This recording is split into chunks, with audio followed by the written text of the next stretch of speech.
नमस्कार, स्वागत है आप सभी का एनएनसी न्यूज में। मैं हूं दिव्या भारती और आप देख रहे हैं मेरे साथ न्यूज नाइट। आप खबरें विस्तार से। थाईलैंड में अमन और शांति बनाए रखने के लिए थाईलैंड सेना ने तख्ता पलटकर देश की कमान अपने हाथों में ले ली है।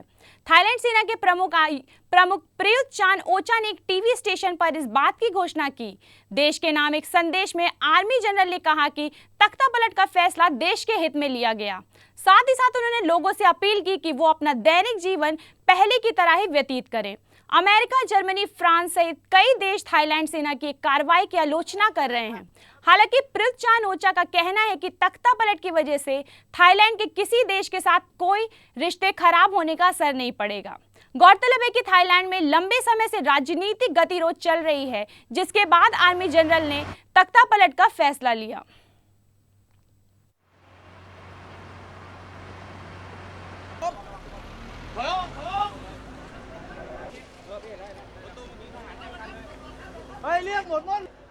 ประกอบด้วยกองทัพบกกองบัญชาการกองทัพไทยกองทัพเรือกองทัพอากาศ अपराधियों पर लगाम कसने के लिए पुलिस विभाग ने उठाया नया कदम। 100 नंबर के अलावा भी बहुत आसानी से पुलिस से संपर्क करके आप अपनी बात कह सकते हैं।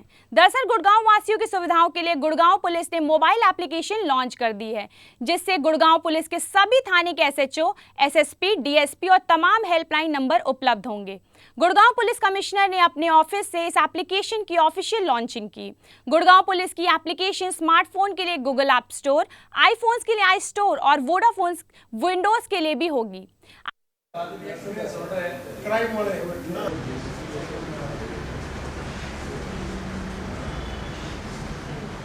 ये जो उसके आप प्रेस उसको एप्लीकेशन को यूज करेंगे तो दोस्तों आप ईमेल कर सकते हैं। इसने एक मोबाइल एप्लीकेशन डेवलप की है जिसको आज हम फॉर्मली लॉन्च कर रहे हैं। ये अलग अलग जो मोबाइल प्लेटफॉर्म्स हैं, ऑपरेटिंग सिस्टम प्लेटफॉर्म्स हैं, उन पे अवेलेबल है। इसलिए ये सब लोगों तक ये बात पहुंचे और जब लोग इस एप्लीकेशन को डाउनलोड करेंगे तो वो रियलाइज़ करेंगे कि बहुत ही सिंपल एप्लीकेशन है, लेकिन पुलिस तक पहुंचने के लिए बहुत कारगर है, बहुत मददगार है।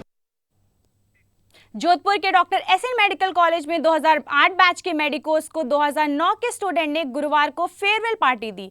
फेयरवेल के बाद एमबीबीएस पास आउट डॉक्टर्स के साथ मेडिकोस सड़कों पर उतर आए। यह पूरा माजरा 4 घंटों चला, लेकिन ना तो अस्पताल प्रशासन की नींद खुली और ना ही अस्पताल चौकी पर तैनात पुलिस कर्मियों की। छात्र पहले डीजे की धुन पर घूमते हुए एमडीएम अस्पताल परिसर स्थित हॉस्टल पहुंचे, शराब की बोतलों के साथ नाचे। करीब 8 घंटे जुलूस के रूप में हॉस्टलों के बाहर निकले। इससे रास्ता भी जाम हो गया। बाद में पुलिस की फ्लाइंग ने सभी को मेडिकल कॉलेज परिसर में ढकेला। मेडिकल कॉलेज के प्राचार्य डॉक्टर केसी अग्रवाल से पूछा गया तो उनका कहना था कि उन्हें जानकारी नहीं है।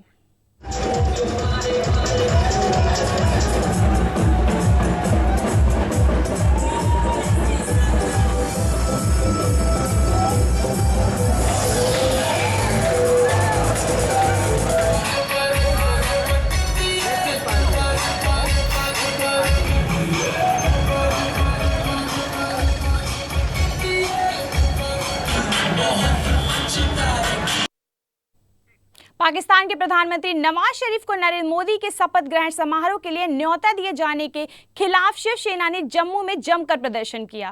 प्रदर्शनकारियों ने नवाज शरीफ का पुतला भी जलाया। प्रदर्शनकारी हाथों में झंडे तथा शहीदों की तस्वीरें लिए होते। शिवसेना नेता अशोक गुप्ता का कहना है कि भारत सरकार पाकिस्तानियों को बिरयानी खिलाना बंद करे। पाकिस्तान के साथ किसी तरह का कोई समझौता नहीं होना चाहिए।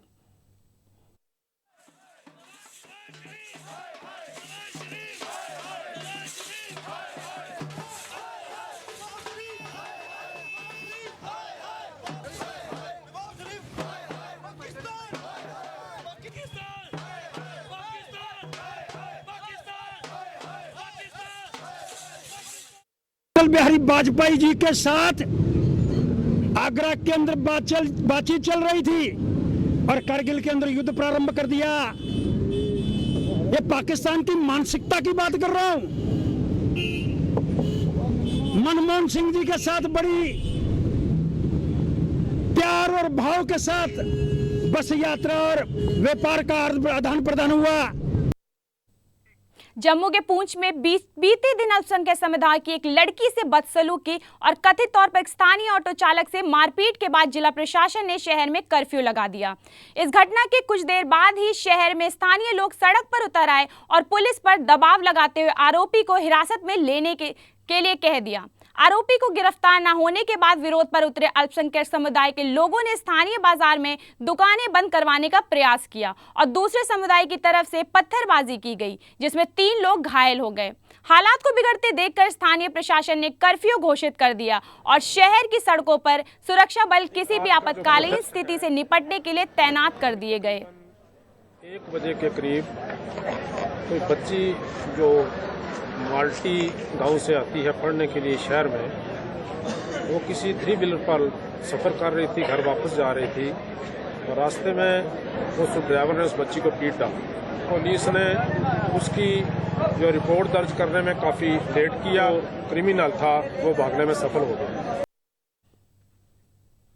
हाथरस से कासगंज रेलवे ट्रैक पर चलने वाली ट्रेनों में चैन स्नैचिंग करने वाली महिलाओं के गिरोह को यात्रियों ने पकड़ लिया। ये महिलाएं चलती ट्रेन में यात्रियों के जेवर और पर्स चुराने का काम करती हैं। जीआरपी पुलिस के द्वारा ये पकड़ी गईं।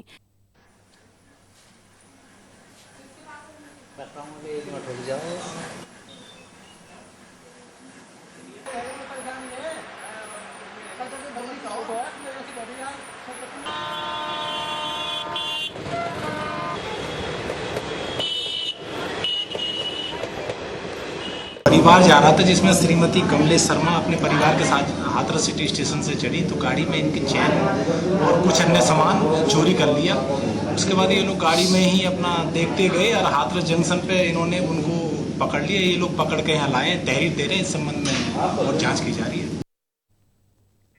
हाल ही में आम आदमी पार्टी में शामिल हुए हास्य कलाकार और चुने गए सांसद भगवत मान ने विरोधियों के तर्कों को नकारते हुए कहा कि केजरीवाल की गिरफ्तारी जनता की सहानुभूति के लिए नहीं हुई है।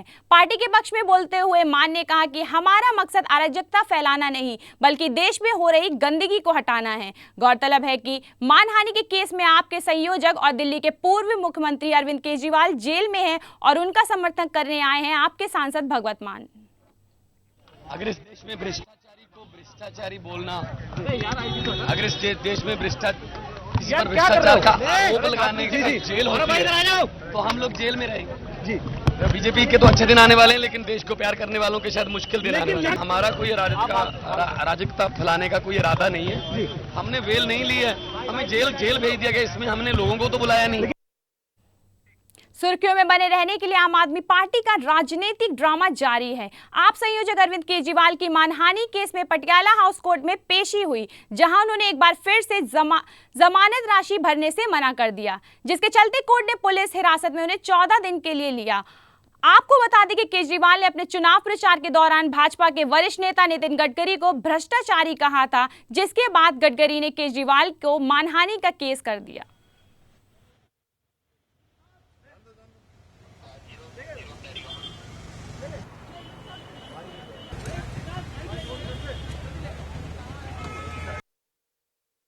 लोकसभा चुनाव में करारी हार के बाद अब एनसीपी ने अपना नया महाराष्ट्र में होने वाले आगामी विधानसभा चुनाव पर लगा दिया। इसके सिलसिले में एनसीपी के नेताओं ने मुंबई में करीब 3 घंटे बैठक चली। एनसीपी नेता नवाब मलिक मीडिया से बात करते हुए कहा कि इस बैठक में आगामी विधानसभा चुनाव की राजनीति पर चर्चा हुई। गौरतलब है कि महाराष्ट्र में विधानसभा चुनाव अक्टूबर में होने हैं। कुछ प्रमुख नेता और मंत्रियों लगाई गई और कल फिर दोबारा हमारे विधायकों की, प्रमुख नेताओं की वाईबी चौहान सेंटर में 2 बजे बैठक है। उसमें भी हम चर्चा करेंगे और पूरी तरह से रणनीति बना के आने वाली विधानसभा चुनाव में किस तरह चुनाव में जाएं, इसकी रणनीति तय की जाएगी। हाथरस के कस्बा हाथरस जंक्शन स्थित इलाहाबाद बैंक में लोन की रकम जमा करने जा रहे रिटायर्ड पुलिस आर्मी ने बाइक सवार 4 बदमाशों ने हथियारों की नोक पर 1,20,000 लूट लिए। दरअसल गांव निरही के एक बनवारी लाल घर से 50 लाख रुपए लेकर निकला था। हाथरस की स्टेट बैंक में से 70,000 रुपए भी उसने निकाले। जब वह इन रुपयों को लेकर जमा करने के लिए हाथरस जंक्शन के इलाहाबाद बैंक शाखा जा रहा था, तभी मेडू रेलवे स्टेशन के पास बाइक सवार 4 बदमाशों ने उसे रुपए लूट लिए और फरार हो गए। इसके ये वो हड्डी गोदाम है ना, उसके पास बदमाश थे और थे 2-4 आदमी थे। इनके अनुसार 70,000 वहाँ से निकाल रहे थे, तो 50,000 ये स्वयं लेके गए थे कि दोनों पैसों को मिला के फिर 1,20,000 रुपये यहाँ जमा करेंगे, यहाँ इलाहाबाद बैंक। रास्ते में इनको ये जो मंदिर है इसके पास हड्डी मिल है, उसी के पास 2 लड़के आए पीछे से और इनसे झूला लेके जा गए। इनसे और कोई बात नहीं की। इनका मोबाइल भी इनके पास छूट गया और चाबी निकाल के दे गए थे। अगर आपके हौसले बुलंद है तो आपको अपनी मंजिल आसानी से मिल सकती है। ऐसा ही एक प्रेरणादायक खबर मऊ जिले से आई, जहां मुंगमास जैसे छोटे गांव से शिवांगी राय ने सीबीएसई के नतीजों में 98% नंबर लाके पूरे जिले में अपना नाम रोशन कर दिया। शिवांगी के माता पिता अपनी बेटी की सफलता से काफी खुश दिखाई दिए और उन्होंने अपनी बेटी के भविष्य के लिए शुभकामनाएं की और लोगों में मिठाई बांटकर अपनी खुशी जाहिर की।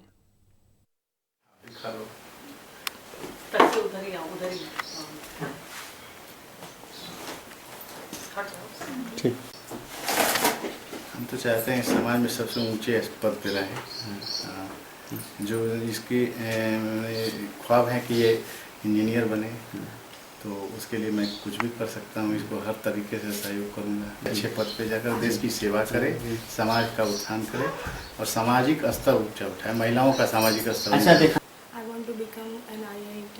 Just उनको अपना हार्ड वर्किंग करना चाहिए, अपने पेरेंट्स के ड्रीम को सक्सीड करने के लिए जितना से जितना मेहनत वो कर सके उन्हें करना है। पूर्व मिस यूनिवर्स और अभिनेत्री सुष्मिता सेन ने मुंबई में कैंसर पीड़ित बच्चों के साथ मिस यूनिवर्स खिताब जीतने की 20वीं वर्षगांठ मनाई। मिस यूनिवर्स का कहना है कि खिताब सुष्मिता सेन को 1994 में मिला था। दस्तक से अपने बॉलीवुड कैरियर की शुरुआत करने वाली सुष्मिता ने शादी को लेकर कहा कि मुझे नहीं लगता कि समाज में बनाए गए नियमों का पालन करना जरूरी है, जैसे पढ़ाई, 25 में शादी और 27 में माता पिता बनना। मुझे इन चीज़ों पर विश्वास नहीं, लेकिन मैं शादी ज़रूर करूंगी। यह पल मेरे लिए बहुत खूबसूरत होगा।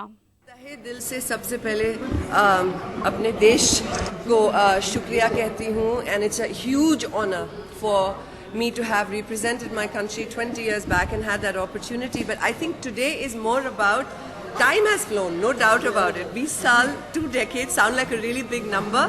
I was less than 2 decades old. I was 18 when I won it.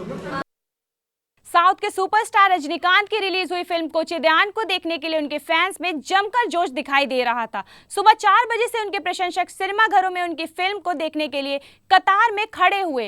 इतना ही नहीं, रजनी के फैंस ने उनके पोस्टर को दूध से भी स्नान कराया। साथ ही साथ ढोल नगाड़ों के साथ सिनेमाघरों के बाहर जमकर जश्न मनाया। आपको बता दें कि रजनी दीपिका स्टार फिल्म कोचीदैयान को रजनीकांत की बेटी सौंदर्य ने निर्देशित किया है।